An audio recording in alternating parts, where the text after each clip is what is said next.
got ripped out by them. Phillies lose the series yesterday. In case you had no idea. In case you had no idea that the Phillies are done. Phillies lost to the Mets yesterday 4-1. They fall to the Mets in the series 3-1.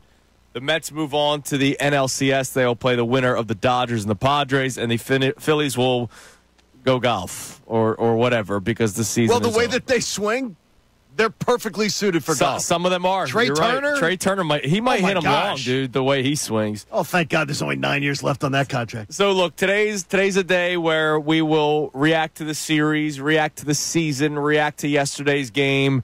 Today's a therapeutic day for a lot of you where you want to voice your frustrations. I'm sure there's going to be a lot of I told you so people. Whatever it takes for you to feel better, go for it. We're big boys. We'll be shields, right? We'll take it all, right? We'll take every shot you guys have. I'm already waiting for my man Lamar to call in. Lamar, the Mets and Chiefs fan, which is the weirdest thing in the world. You know, like I'm ready for it all today. It's what we do for a living, so let's talk about it, John. When you can't commit, I'm not worried about a fan who says I'm a fan of the Chiefs, the Lakers. And I don't need to hear from any opposing fan base. What I do need to hear from is ours. And what I'm really hoping is that we can have intelligent discourse on what we know about this team. Yeah. Because there are going to be people who watched exactly what you watched that are going to do everything in their power to try to convince you that what you saw for the third straight year didn't happen. And I'm hoping that we're going to have listeners who won't listen to them. I don't know, John. I don't know. We'll see our timelines. Our timelines were different last year. Our timelines were different in 2022. Correct. Maybe our algorithms are now the same now that we've been together. Could merge together. Since March. I know you were craving chocolate yesterday. Yes, thank you.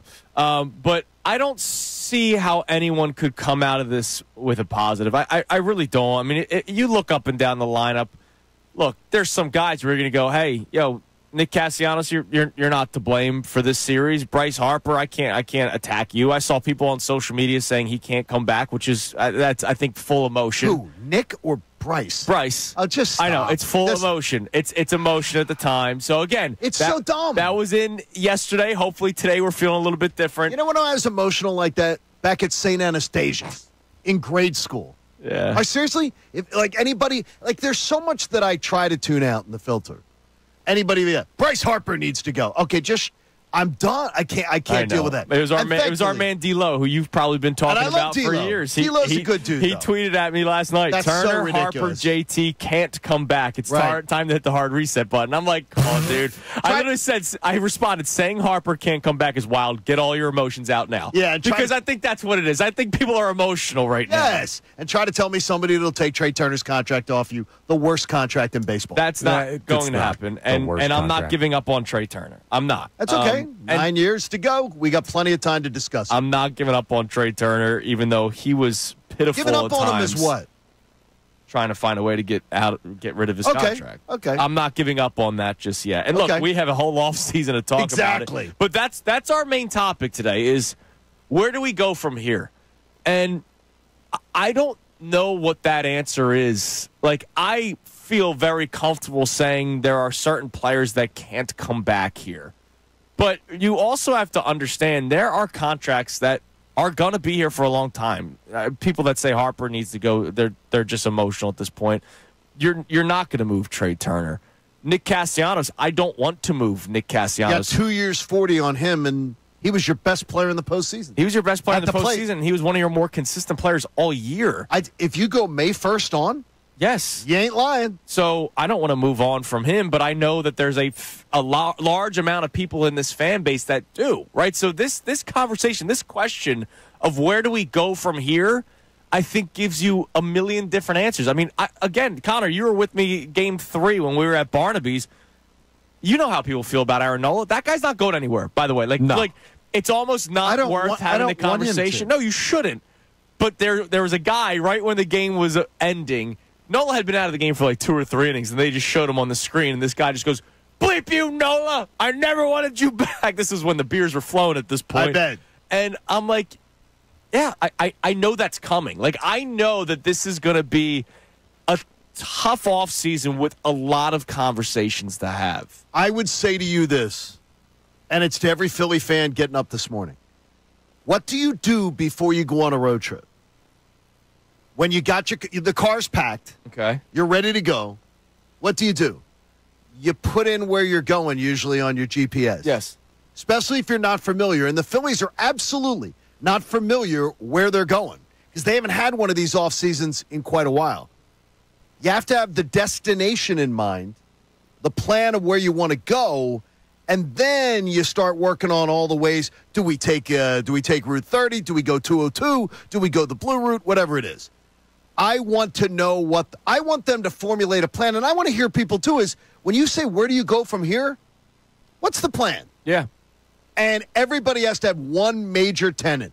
And one of mine is there's guys on this roster that you just have to say they're not what you thought they were. Yeah, I think last night we realized that there are guys that are either past their prime, which, look. Oh, there are. Look, it happens. Like JT Realmuto has caught a lot of games. He's been fantastic. No fault to him. The guy's caught a million. What did they say yesterday in the broadcast that he's caught like over 800 games in Major League Baseball? Like, I mean, that's a lot. And so he's past his prime. And that's no shot at JT Realmuto. That happens to catchers. And then I think you also realize that there's a lot of guys that hit their ceiling. Yep. And the organization told you that. Like, it's not me saying that. Like, it is me saying it, but it's also the organization. That is you talking right now. Andrew Salciunas, ladies and gentlemen. But they told you all season long what they thought about Johan Rojas and Brandon Marsh. Two guys that they didn't feel comfortable playing every single day. They platooned. Yeah. They tried making a trades. I think the Luis Robert thing was real. They just didn't want to pay all that much for him. And by the way, I don't blame them. Right. I don't blame them for playing for not wanting to pay the filet mignon prices for a guy who's probably a good steak that you can get at your local Acme or Giant. Right, exactly. And so they platoon with Marsh and Rojas all season, by the way. This isn't just something they did in the playoffs, all season. And then in the playoffs, they told you what they think about Alec Boehm. They told you what they think about Bryson Stott. Now, I think Alec Boehm was more of a benching. I think you agree with that one. No, it absolutely was. But Bryson Stott, the second of lefties up there, they go, "Hey, we can't play this guy," and they told you that. And what does it tell you though? And so take it one step further. By the way, I'm loving where, and I don't know if it's good for the audience, but you and I appear to be on very, very similar paths as far as where we are in our stages of mourning, understanding what this team is. They've told you that Bryson Stott is not Chase Utley. Correct. So when everybody wants to think of second baseman of the future, you cannot have a foundational piece that you're talking about. Here's one of our foundational pieces that is a platoon player. Yeah, you can't have a foundational platoon player. A foundational piece must be a guy that you say is going to play 140 games. Yeah, that you can pencil in. I think they believe, and by the way, Major League Baseball scouts believe, that Crawford is going to be one in center field. Right. They believe that Aiden Miller is going to be one on the left side of the infield. They believe those guys are going to be the foundational pieces. I think we found out, and I don't know that we found out the answer on Boehm, but we've definitely found out the answer of what they think about Stott and what his performance has shown you when called upon to be an everyday player. By the way, Bryson Stott played 148 games this year. So no, I know, but then the second it came to I understand the playoffs, they go, postseason. "Oh, well, we can't play him against the lefties." And by the way, they told you that. What did he do against the lefties in 148 games? They kept giving him every shot in the world. Right, but they're giving him every shot in the world. I understand the postseason. Like, there's steps to go, but you're not moving on from Bryson Stott. I don't think they are either. Wow. You're absolutely not. You know what? They're not moving on from Bryson. You know then what we're going to do, boys? And I'll tell you right now, if we're already on the first day out going, like, we're not moving on from him. We're not going to move. We're going to keep doing. If we do the roll it back. They're not going to roll. And I am not. You don't know that, though, Andrew. They can't. You don't know it because there's a lot of contracts they can't move on from. As well as Nick Castellanos did to help this franchise. If for some reason you say he's one of the guys that has to move to be able to do the kind of things we want to do, I don't know that you're going to find a bunch of teams going 2 years, $40 million. I'll do it for Nick Castellanos. He's not a $40 million player. He's good, but he's too streaky for that. He's a $20 million player. No, but he's a $40 million contract. Yeah. That's what you got to pay him yet. That's what you have to commit to. I don't know that people are going to say, yeah, I'm all in on that one. And there's so many things that have to be done. But if we're going to double down and go, next year will be the year that Bryson Stott shows us who he really is. No, I'm not. So he can I'm not be that. saying that. I just don't think.